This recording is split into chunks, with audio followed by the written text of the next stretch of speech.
and welcome to this episode of Conversation with a Chef. I'm Jo Ritty and I love sharing with you the conversations I get to have with talented and passionate chefs. It's the backstory, if you will, to the food they're putting up. I begin today by acknowledging the Wurundjeri people of the Kulin Nation, traditional custodians of the lands where this conversation took place, land which was never ceded, land where communities came together to eat seasonally, locally and without exhausting resources.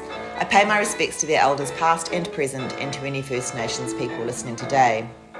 There's something grounded and quietly assured about Adam Sanderson. Maybe it's the way he talks about kitchens as places of belonging, or maybe it's the way his journey, which began in the north of England, has moved through some of the most celebrated dining rooms in the world. The Fat Duck, where creativity and precision dance together, and Noma in Copenhagen, where he learned to see ingredients through a new lens. When Adam landed in Melbourne, he felt the pulse of the city straight away, its openness, its energy, its love of food, and something clicked. Now as executive chef at Maison Batard, he's found a space where all those experiences can come together. Maison Batard is a layered, generous space set across 4 floors, and for me, exudes French style and sensibility. The menu features reimagined French classics, a potato omelette topped with caviar, rotisserie chicken with green olives, and a chocolate mousse served at the table with just the right amount of theatre. It's a place that celebrates flavour, hospitality, and the quiet confidence of a chef who knows exactly where he is. I chatted with Adam in Le Club, which is the basement burlesque bar of Maison Batard. It's all sumptuous red with velvet draping and intimate booths, and at the time of day we were there, it's the quietest place to be in Maison Batard. Definitely a bit quieter than a Friday night down here, I can tell you that for sure. There's no sword swallowers or anything like that, so yeah, it's all good. So what kind, apart from sword swallowers, but what sort of shows? Is it burlesque? Is it a bit of comedy? Do they do? They do a bit more burlesque, yeah, sort of performances, and we do a bit of food to go with it. So yeah. Like, not sort of stuff that you can kind of pick at and a bit, I guess, graze on. Perfect, yeah. Sort of idea, but it's actually fun. I've popped my head in a couple of times and watched it. You see people really get into it. It's pretty cool. It's interesting because I think those kind of immersive experiences are what people are after now. I just did a whiskey walking tour with the Speakeasy group, and it was a preview, and they said, and the CEO was saying, so they go between 3 different venues and have a whiskey cocktail and also a sample of a whiskey with a snack. And then on the walk, there's a bit of history about Melbourne and what was there and so on. And the guy said that the competitor is not the guy down the street; it's Netflix. So it's about getting people out and giving them something different to do. And I thought, gosh, that's a really interesting way of thinking about it. 100%. Yeah. I almost think that sort of with the kids as well, how much they kind of sit there and hang on their iPads. Yes. And you sort of say, let's go for a walk, let's go for a bike ride. And I just want to sit here, and it's like, no, off the couch, off the bed, off the iPads, out. And it's interesting too because I'm a French teacher, that I've taken students overseas on trips, and I remember when I was in school looking at the teachers like actual slides, like in a slide projector, and thinking one day I'll be there. And then the trips I've taken, they're quite blasé. They're kind of like, oh yeah, this is all like we're used to this. This is fine, There's no. Whereas I'm like, look up, smell, like you can smell the roast lamb, definitely. Yeah. I try stuff like that. Yeah, they're just kind of like, cool, different whatever. world. Yeah, it's definitely 100%. It's different. It's more of a different challenge. Yeah. Adam, thank you for your time. Oh, good.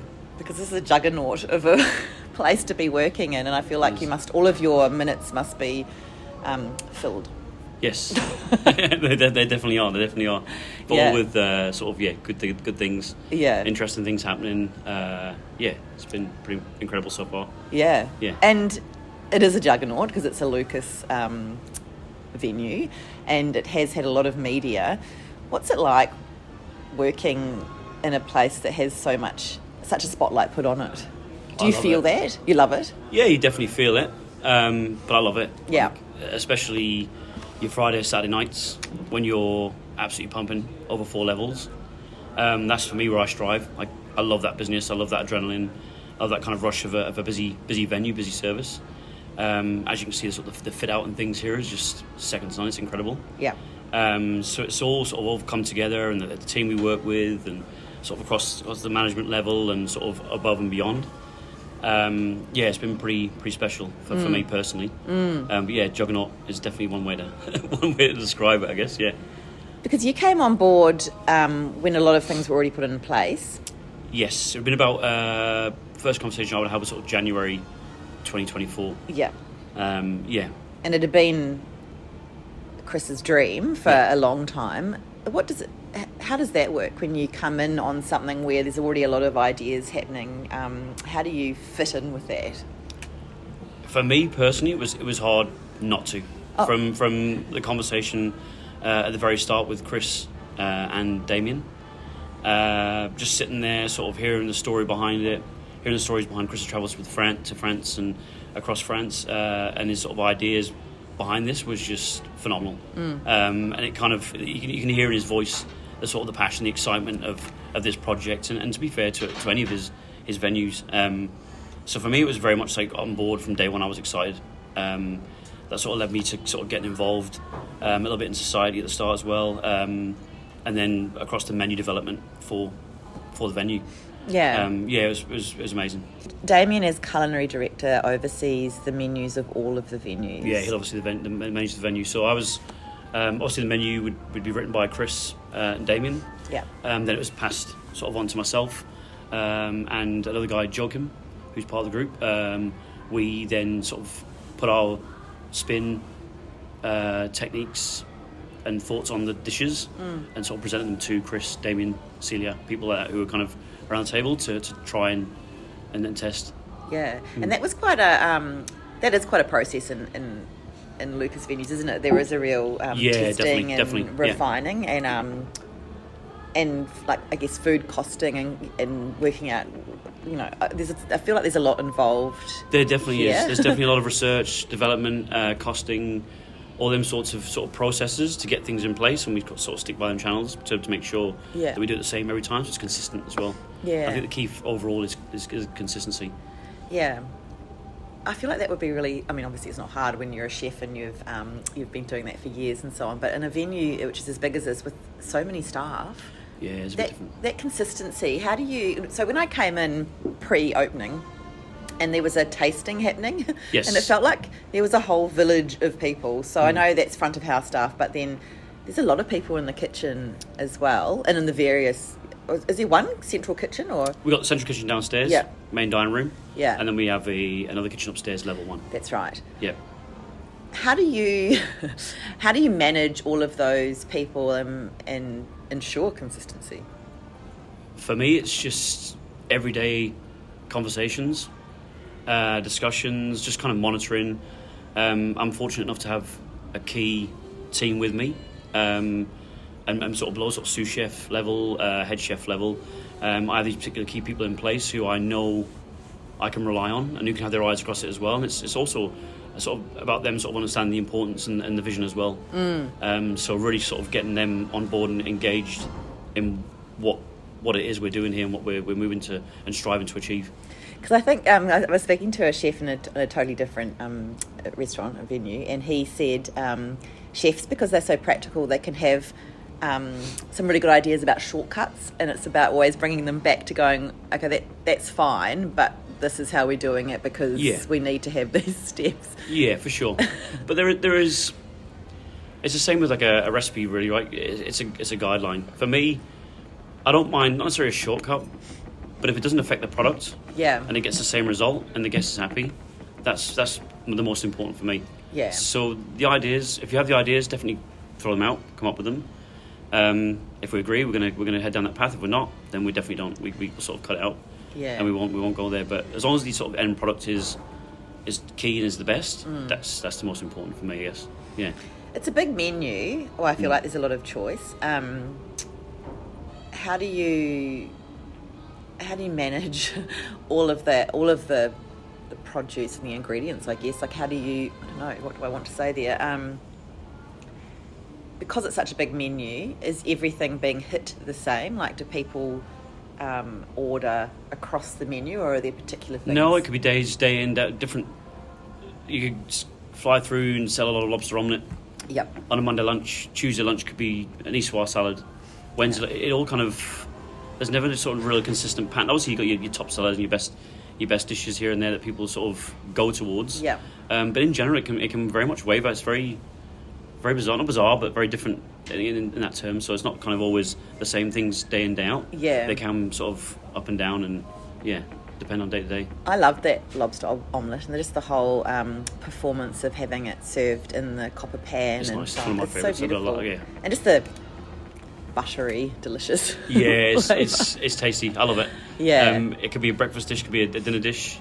Yeah, it's nice. And I didn't have the chicken, but my Pilates instructor came with her partner and said that she could not believe how delicious the chicken was and was just wanting to, lick the plate. So Nice. A good recommendation. But that's right. There'd be no raised eyebrows if you decided to lick the plate. That's fine. If that's the way you want to go, that's where you want to go. As long as you leave happy and you enjoy your food and your service, that's the key, right? But no, it's good. There's a few processes with that chicken. We went through a few sort of tests for it and ended up with the best process in the end, which is what we're serving now. Yeah. And I personally love it. Like, even if tasting it after however many months, I still really enjoy it. So maybe I'm just biased. I don't know. Oh wow! No, you want to be loving what you do and what you're serving for sure. And I was interested. I did read or hear something that you are one of the chefs who maybe started quite young in the industry, and you're still so passionate. But where did it start for you? So did you always know you wanted to be a chef? No, I think I want to be a police officer. I'll be in the police force, I think. Oh. I don't know why. It was just one of them things, I guess. A lot of my friends at school, they would sort of go on and be mechanics or engineers, for whatever reasons they had. But for me, I actually started waiting tables at a Marriott hotel up in the north of England. Okay. So that's where it kind of began for me, is breakfast services there. Oh. And I enjoyed it, like making people happy, sort of just trying to be a bit funny at the table, I guess, at the time, and just sort of obviously do my job and get it right. But I enjoyed that sort of interaction with guests. But then that kind of led to me sort of being in the kitchen waiting for food to come out and watching how the kitchen worked, how the chefs operated, how they communicated, that sort of high pressure environment.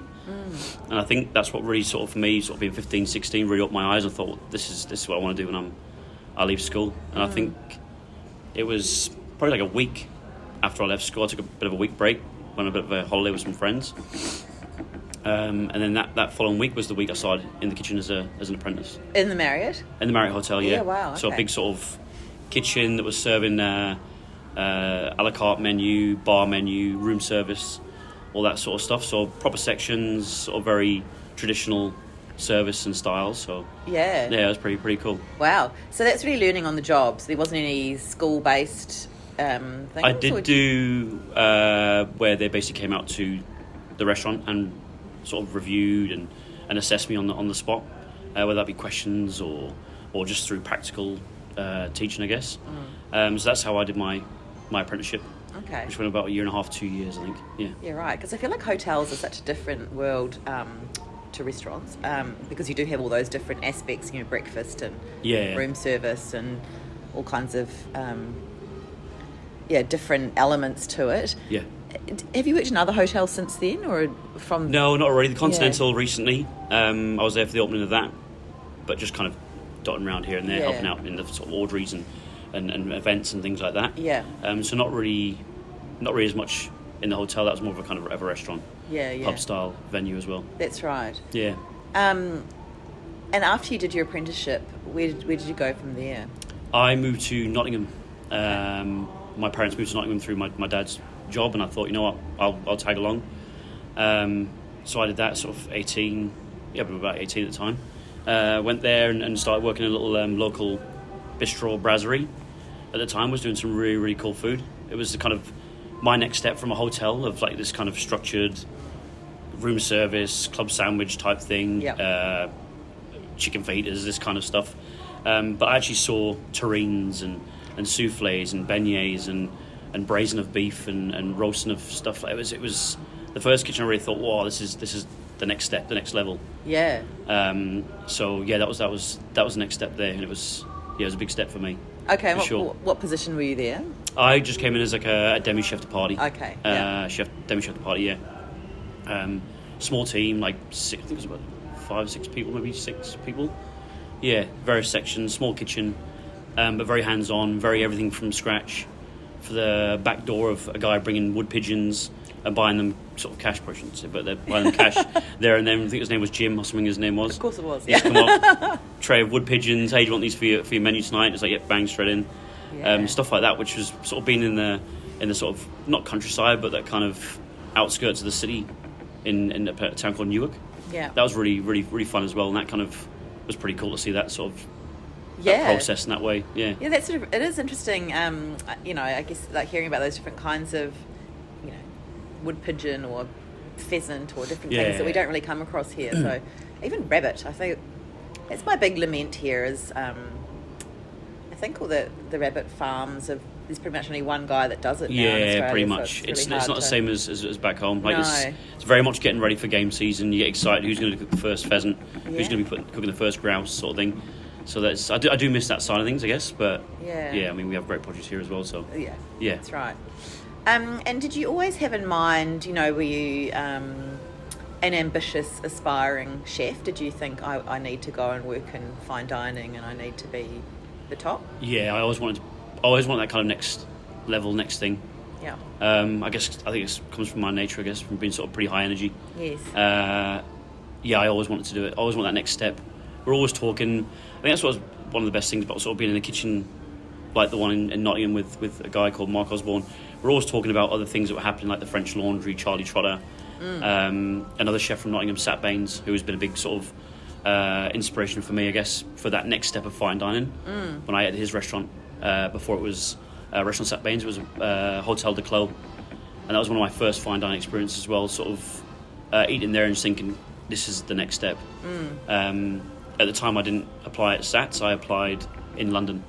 Okay. At various restaurants, and Gary Rhodes ended up being that kind of next step for me from Nottingham. So it's always about that next step, about sort of that next progression, Yeah. I guess. And were they good mentors along the way? Or? Yeah, definitely. Yeah, wow. Definitely. Okay. Yeah. Some were obviously very different approaches, but in general, overall, you learn a lot. You can learn things whether you take a good or a bad, or how I want to be, how I don't want to be.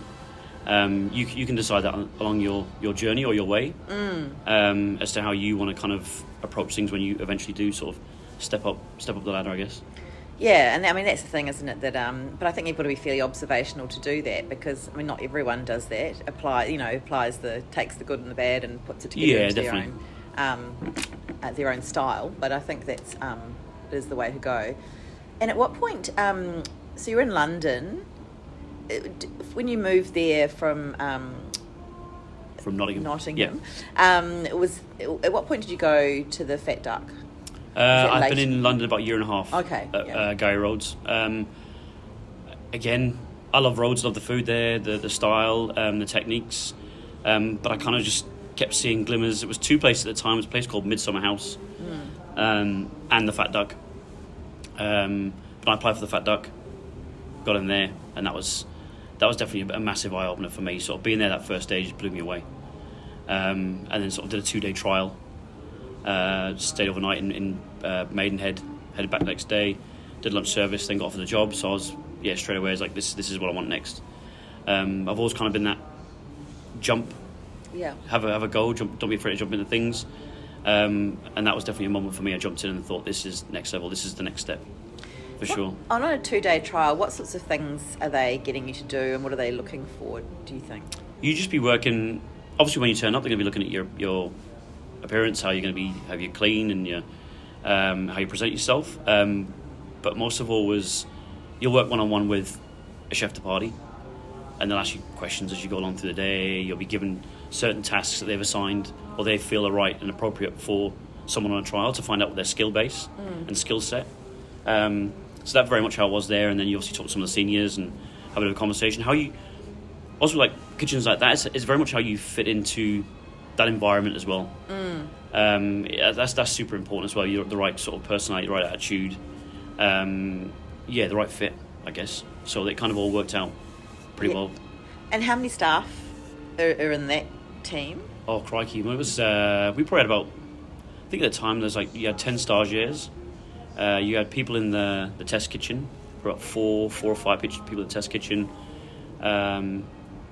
full time, there were probably like 3 to 4, about 10 to 11 people in the main kitchen, including pastry. It was a very small kitchen at that time. It wasn't the new kitchen it is now. Okay. It was back when we did a la carte and tasting menu. Right. And it was the older kitchen, which was, anyone who's been there knows how small it is. Yeah. But it worked so well. Like, it was just unreal. And that's just through, obviously, the hard work gone into people before that. Yes. People like the Ashley Palmer Watts, who've set these systems and helped set up these stations and sections and the flow of the menu. So it's pretty well orchestrated, pretty well organised. Yeah. So when you go in as a newbie, do they give you a bit of a, like, this is how it's done and you need to do this, or do you just have to kind of No, it's very much you're shown Okay. the way. This is how we do it. This is how it's got to be every time. Doesn't matter if you're chopping chives or making an almond fluid gel. There is processes. Yeah. And there's systems and there's checkpoints. You had, like I said, they had like a stagiaire team at the time and a prep kitchen. Yeah. Which some of the bigger jobs you'd pass off to that team in the prep kitchen, and they would bring things over an hour before service, and all that stuff would be checked. The brunoise of carrot, brunoise of mushroom, the parsley butter for the snails, the lamb, the salmon, like everything was all 11 o'clock was all checked by the section chefs and then taken into the sections. So yes, you do have to follow the processes for sure. Yeah, that's what sharpens you up and gets you into systems and gets you into routines. Yeah. Yeah. See, for things like that, because I feel like you do have to have like a really sharp technique and the cutting. Like, I don't know how. I see how you chefs cut, and I'm just like, there's no way. Is that something you practice at home, or do you just... No, not at all. To be honest with you, it's something you just got to hurry up and get right. Yeah, that's right. You don't have time, and there's only so many bunches of chives or whatever you can sort of brush aside and say put in the bin when you're keeping orders tight as well with your produce. So no, you kind of need to. At that level, you got to step up and you've got to perform. Like, it's high pressure. It's intense, but you've got to perform. Do you think everyone can do that? Because I feel like definitely not. No, definitely not. I've seen people not stick around and just. And you can love to cook, but not necessarily be able to thrive or step up to that level. But then that's not the environment for you then, or that's not the environment for them, and that's fine. Yeah, it's not every kitchen is for everyone. They might go to another 3-star Michelin in New York and work there and think, okay, this is what I want. I actually fit in here better. Yeah. So it can all vary and all depend, really. Yeah. Although it's good to know that all's not lost. No, definitely not. You just got to keep going. It depends what you want out of it as well. And for me, it was very much, I wanted to succeed. I wanted to grow. I wanted to learn, and I wanted to evolve and keep developing my skill set. Did you have injuries in the early days? Did you cut yourself and burn yourself, or did that just not happen? Not really. I've not had. I've touched wood. I haven't. No, I've poured duck fat, like roasting hot duck fat on my thumb before, and had a massive blister on my thumb. Nothing crazy, as of yet. Yeah. I can say as of yet because I've still got time. No. Not yet. I guess I've got away pretty easy. Burns up my arms or anything like that. Yeah. So nothing yet. And then, at what point did you decide to go to Copenhagen? I met my partner at the time, who was Danish. We kind of got on. She worked at the Fat Dog as well. We kind of met through there, and then I left. She left. She went back to Copenhagen, and I sort of thought, I'll come over, check it out. So I followed over there basically, and that was where we kind of explored Copenhagen, I guess, together. She showed me around her home city. So yeah, that was where we decided that, and it was kind of, I want to see a bit more of the sort of Scandinavian technique and culture, and more of that. So was it a culture shock? Was it or it felt like a natural next step for you to? No, it was very different. It was very relaxed. Copenhagen's amazing. My new favourite city. 100%. It's incredible. Like, I love it in the winter, summer. I say that, why am I not there now? But no, I loved it. We loved it. It was different. Very relaxed, like I said. People sort of a bit more reserved. They keep themselves to themselves. We felt very safe. It was a cool city. Did you go straight into Noma, or did you? Yeah, I did a bit of a stage there Okay. first. They weren't really looking for anybody at the time, and I really wanted to see what was going on. So yeah, I did a bit of a stage there first, and then there was a sort of week, 2 weeks into that, they just got number one, and they're looking to sort of grow and progress, and that's when I got the offer of a job there. So yeah. Wow. Yeah. Yeah. Amazing. And I went to, when I was there last year, I went to Restaurant Bar, which is where Noma Yeah, it's was. very cool. Very nice spot. Such a lovely location. And, Yeah. And as you say, you know, naively or not, I felt I was there by myself, and I just very happily walked down the river and had dinner there, and then walked back to my hotel. Definitely. Like definitely. it has such a good feeling to it, that city. It's really nice. Yeah. And everyone's well dressed. They are. That's one thing I do miss, I guess, about Europe and especially Copenhagen. People dressing smart. When you go out for dinner, you see women riding in dresses on a bike, and guys in their like blazers and trousers and nice shoes. Like they really do dress up nicely. I do like that side of Copenhagen as well. Yeah. But no, there's definitely that kind of fun side. Yeah. I just love that, you know, the two places I ate, so Restaurant Bar, and I also ate a place called Vexed, which had like a little greenhouse or glass house inside the restaurant. Yeah, I feel like everything was so beautifully done, and we definitely, I mean, the Maison Batard is beautiful. I don't know, it was just a different, obviously that's Scandinavian, lots of wood and feeling really natural, and just, I sat up at the bar looking into the kitchen when I was just, watching everything. That's cool. I think it's an important part of travelling. Yeah. Is to try the local food and That's to right. see what's being cooked where and how, and there's definitely different approaches, and it's fun. For us, and for me as a chef, was always eating out the open sandwich Oh, yes. places, like the Almonds, or there was a cafe called Cafe Helvine, like the halfway cafe, and we go in there and have like open sandwiches, herrings, big schnapps, or aquavit, and a pint of like Danish lager. And for me, it was just the best. Like, I loved it. Yeah, well, even because I went to, I don't really know how to say it. Is it Best or Beast? But Based. I think it's Based. Yeah, I could be wrong. I could be totally wrong. Yeah, BAEST. But and even so, you know, it was pizzas and things, but it was done with that food that had been grown in the garden, and just the attention to detail of a pizza and the salad and so on was just. Yeah. Is that Christian Pugliese? Yes. Yeah, he's a master of that. One of my favourite meals was at one of his restaurants called Relais. Yes. Love that. Love that. One of my favourite dishes I've ever had was there, actually. But what was that? it was a heart dish with roast artichokes, and it was ribbons of heart, veal heart. Wow. Glazed, and artichokes that have been hard roasted, then crushed and heated in like a beurre blanc. And then sort of put down with the layers. I loved it. I saw him sort of 4, 5, maybe 6 years afterwards here in Copenhagen. I said, I have to tell you about the dish I had at your restaurant. And he was pretty impressed to hear that I'd enjoyed it, and wanted to hear about what. Yeah, it's one of my favourite dishes I've had, actually. That's a dish where you think, how do you come up with that idea? Oh, it was incredible. Like, for me, the flavour, the texture was just it stuck in my mind. Yeah. So yeah. And also, I mean, we don't really eat a lot of offal here, so it's not something really. you can really imagine on a menu. Yeah, for sure. In Melbourne, for sure. but yeah, wow. And what brought you to Melbourne? At the time, I was working with a guy from Melbourne in Copenhagen. We booked a trip to Thailand, so we were going to have 2 weeks in Thailand, which we just randomly booked. We wanted to travel to Thailand for the food, for the culture, for all the right reasons. And basically talking to him at the time, it was around the same time as the restaurant we were working at was closing. We sort of looked at each other. We were sat in our apartment. It was like a Friday or Saturday night. We sat there and we had a nice bottle of wine. We just wanted to like, what's happening next? We've got this holiday booked to Thailand. The restaurant I'm working at's closing. There was nothing really at the time that I could see myself getting involved in. So it's kind of a case of, okay, do we finish up and then just go have this holiday and come back and see what's there?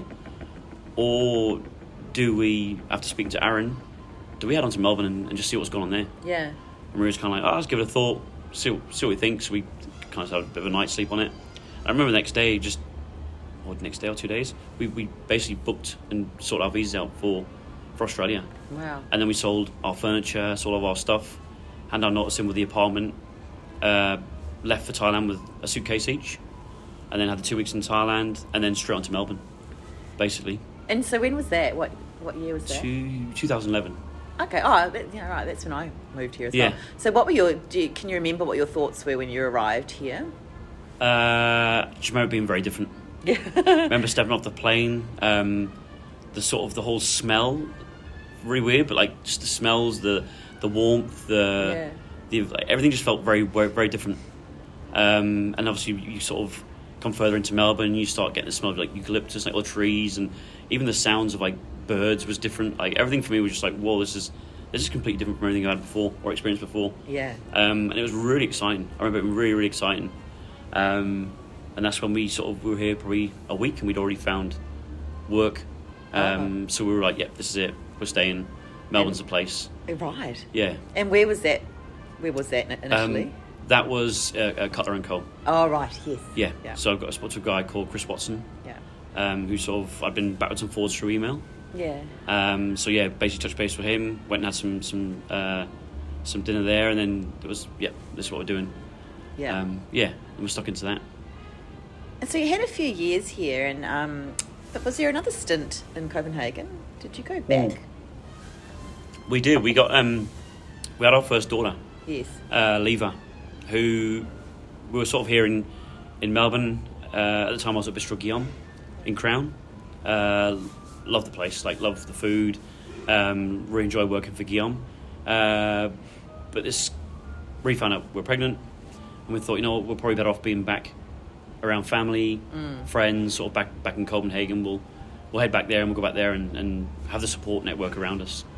But we sort of went back there, had Leva, everything was great, but we just thought, no, it's something we missed. And it was always Melbourne. We always kept talking about Melbourne. Remember this cafe, remember this, remember that. And it really made us feel like we kind of, almost now, homesick, I guess, because it's the other way around. Right. So yeah, that was very much, and I was like, well, I want to go back. Yeah. And we was like, nah, you're dreaming, we can't do it now. We've got a kid and this and this. I was like, no, we're going back. I want to go back. It's what I want to do. It's what you want to do. We'll make it happen. Yeah. So yeah, we just sorted out. We found a job sort of through online interviews and things like that. And then we ended up coming back to Melbourne. Yeah. So yeah, that was our. Did you work as a private chef there? Is that what you did? Or? In Copenhagen? No, I sort of worked around a few different, a few different places. Yeah. Worked in a place in Tivoli Gardens called Nim Terrace. Tivoli Gardens is absolutely incredible, beautiful area of Copenhagen. It was my dream because I had this terrible time leaving Paris in the rain, and the bus I was supposed to get out to the airport, because it was the far-flung airport, whatever it's called. I can't remember. I blanked it out. Anyway, this big kind of endurance test getting out of Paris, and then I arrived in Copenhagen. It was like 6 p.m. and I was a bit like, maybe I should just go to bed. And then I thought, no, pull yourself together. What's around me? And Tivoli Gardens was just down the road, and it was mid-October, so it was like autumn. They had this Halloween themed things. It was. I just walked around with the biggest smile on my face. It was so beautiful. You could smell the mulled wine. It was They do it really nice. Oh. Yeah, the Gluck. I remember I've had some pretty crazy nights just on drinking Gluck. Wine. Yeah. So, one of the nights I always remember is Norwegian. These Norwegian waffles with like raspberry jam and this caramelized is it Swedish or Norwegian goat cheese. Oh man, it was so good. And then Gluck, and we were hammered by the end of it. It was my wife's dad's mixture. Basically of it, and it was like rocket fuel. Oh my god! Absolutely smashed us. Yeah, it was good. But yeah, the mulled wine's definitely a nice one on the colder nights. Where is that restaurant within that complex? It was sort of down towards Crikey. So you got the main entrance of Tivoli Gardens over here, where there's another restaurant that used to be called Nim. Yeah. It was Nim Bar and Grill. Okay. And then you come back to the sort of the back side of it. Yeah. I can't even remember exactly. Yeah. But I remember it sort of being more into the garden. Yeah. But it was fun. Did you have to walk through the gardens to get to it, or was it like a... No, you walk through the gardens as you pass. How great. Lock your bike up, ride to work, lock your bike up, walk through the gardens. It was really cool. Like some mornings, because every Saturday, they do like bands who are performing there, so Aqua there, like Roxette, people like this. So like some mornings you walk in, just like you grab a coffee from the restaurant, you stand there and watch Roxette, like doing their warm-up show or something like that. It was pretty fun. Yeah. And you realise you're in the shit, in the crap, and you need to get your work done so you're ready for lunch. Yeah. How idyllic. I love it. There, it was cool. It's a very, very Yeah. special place. Yeah. For sure. But it is nice to know that you felt drawn back to Melbourne. It's interesting, isn't it, when you when somewhere becomes home that you might not have expected. Yeah, sure. Yeah. And it's definitely been like that. Even when we went back to Europe for a month and saw friends and family in Copenhagen, London. I love both places. But we definitely felt by sort of beginning of the fourth week, we're ready to go home. Yeah. And home was definitely Melbourne. Yeah, great. Yeah. And you had some time on the peninsula at, yes. 10 minutes by tractor? Yes, yeah. I was going to say 4 minutes, but it's like, no, that's not what it is. It's probably a bit more 4 minutes now by car, but yeah. Yeah, and how was that? So working on a winery, it's a different experience again. No, it was very different. It's very, very cool. Love the peninsula. People down there were incredible. Sort of local growers, farmers, producers. We made some very, very good friends, sort of almost family as well. Loved it. And having the kids down there was one of the main reasons we moved down there. We had our second child at that time, so we went down there with Anna as a baby. Yeah. And the idea was just to be out in the open, local produce. Yeah. And 10 minutes definitely gave me the opportunity to do that. So it was a pretty cool experience. Yeah. And I mean, so you're someone that needs to be inspired and challenged. How do you? I mean, there's a lot going on here, so I guess that's that level. But do you still read books or look at what other people are doing? Do you like to have discussions with other chefs about food trends, or like what do you do to keep it alive for you in amongst the busyness of work? Definitely discussions with the team here. Yep. Again, luckily to be surrounded by sort of like-minded people. So I think that's a big important one for me is to be surrounded by people who are like-minded, who you can get ideas off. A couple of guys here, we just bounce ideas. We can sit there and talk for hours about ideas, what we want to do, and there's sort of progression in sort of some of the stuff we'll do coming up. But for me, very much social media is a big part of that. Instagram, which I'm sure a lot of people obviously use and get inspiration from. Yeah. I do follow a lot of my friends who have gone now, or people I've worked with in the, like say the Fat Duck or back in Copenhagen, who are doing their own things now, who I very much sort of see their stuff and think that's incredible. And I'd love to one day experience it, whether to eat it or to go there and do a week there and hang out with them and see what they're doing. So there's definitely sort of social media, the people I'm surrounded by with here within the business, and sort of friends who I've worked with before who've gone on to be pretty successful and done some amazing things. Yeah. And can you still be surprised by flavour? I feel like when I eat out, I can have those eye-closing moments of going, oh my God, this is just so amazing, the flavour's so delicious. Can you still get that? Yeah, definitely. Yeah. I love the smells of cooking, texture, flavour, very, very big on that. So for me, it doesn't have to be a fine dining restaurant. It could be a cafe or a pub, which Melbourne has so much of. So and so much diversity as well. Like you can go out every night of the week probably and be sort of surprised or blown away or just really enjoy eating, drinking, and being out. Yeah. Yeah. And will the menu change that much here, or is it a classic menu that won't change? No, I think things will evolve. Yeah. I believe so. I think for now, we keep it pretty steady with what we're doing, but there will be some sort of evolving in the dishes and the menu. It won't just be a massive change, maybe just little seasonal bits here and there. But people seem to be really enjoying it. Yeah. So why change it for now, I guess? I mean, it will, and we'll sort of introduce specials here and there, and and the options there. We'll do events of wine dinners and things like that. So amazing. So I guess with all that in mind, and your different experiences in different countries and different kitchens and styles of venue, what would your advice be to a young person starting out as a chef? I think for me, it's probably very pretty cliche, or it's just be a sponge. Like absorb everything you can, write everything down, take notes, surround yourself with good people who you kind of know can help you grow and evolve, and just don't be afraid. I think for me, don't be afraid to jump in and take risks. I think that's not everyone's the same. I know it's easier said than done, but I feel that's always been sort of key for me. And obviously don't be afraid to evolve, like change, evolve, adapt.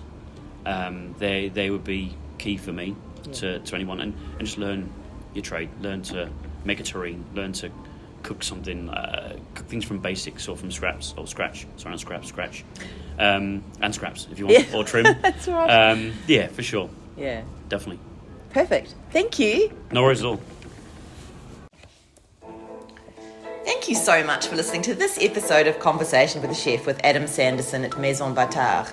You can check out all the goodness on Instagram at Maison_Batard. That's MAISON_BATARD. If you'd like to hear more stories from other chefs, I'm also on Instagram at Conversation with a Chef, all one word, and then you can tell when the new stories come up because a picture of the chef will appear.